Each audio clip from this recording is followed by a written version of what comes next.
MLS's Seattle Sounders look to rebound from a Matchday 1 loss when they meet another team that suffered defeat in Atletico Madrid on Thursday at 6 o'clock p.m. Eastern Time. Let's look at the best bets for this game, and let's look at the odds starting first, which will make the Spanish Giants Atletico Madrid big favorites minus 350, Seattle big outsiders at 10-1, and the draw plus 425, over 2.5 plus 105, the under 2.5 favored over at Bet365 at minus 143. This will be the first ever meeting between these teams. Now let's look at Seattle, how they started this tournament off. They got their Club World Cup off to a poor start, and it looked like it might get ugly for them as they fell behind early 2-0 to Botafogo at the half. But Christian Roldan caught that lead to 2-1 in the 75th minute, and the Sounders had plenty of momentum in the game with 23 shot attempts, and that was more than just the 12 the Botafogo had, while they did put 5 shots on target as well. The Sounders had 60% possession, but they did give up 6 shots on target against. Seattle's had a decent start to MLS, but they have cooled off now. Coming into this tournament, they had back-to-back losses of 3-2 and 3-0. That last one, also concerning considering Vancouver was playing with a ton of backups and young players.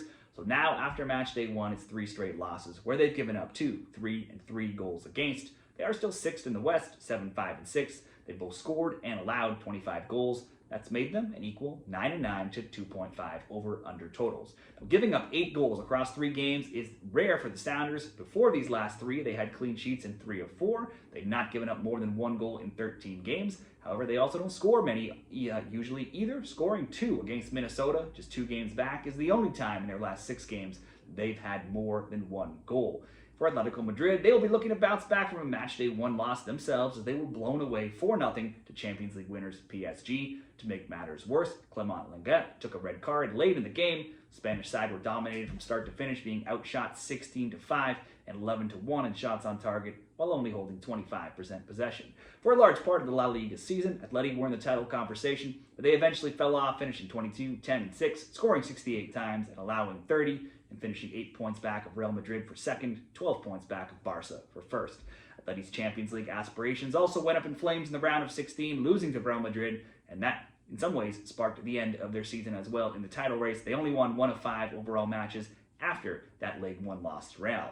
They did end the year, though, with wins in 3 of 4, and those were all big wins, 4-0, 4-1, and 4-0, while ending on a 4-1-1 run. In Seattle and Atletico Madrid, best bets, Seattle's defense has been exposed lately, and they've never a team that scores many goals at all. Their 1 goal versus Botafogo came off a deflection. Atletico may have been embarrassed against PSG, but they are the European champions, and Seattle will be a big step down. One option is Atletico Madrid to win, to score over 1.5 goals, and maybe not to get too out of hand and go under total 4.5 on the game goals. That would be minus 115 in a slightly more complicated same game parlay for Atleti to win, score 2, and not to be more than 4 goals. Or we can just back Atleti on the spread to be winning by at least 2 or more goals. Atleti minus 1.5 coming in at minus 105 odds in this game. Let me know how you see this game going and share your picks down there in the comments for this Club World Cup game on Thursday.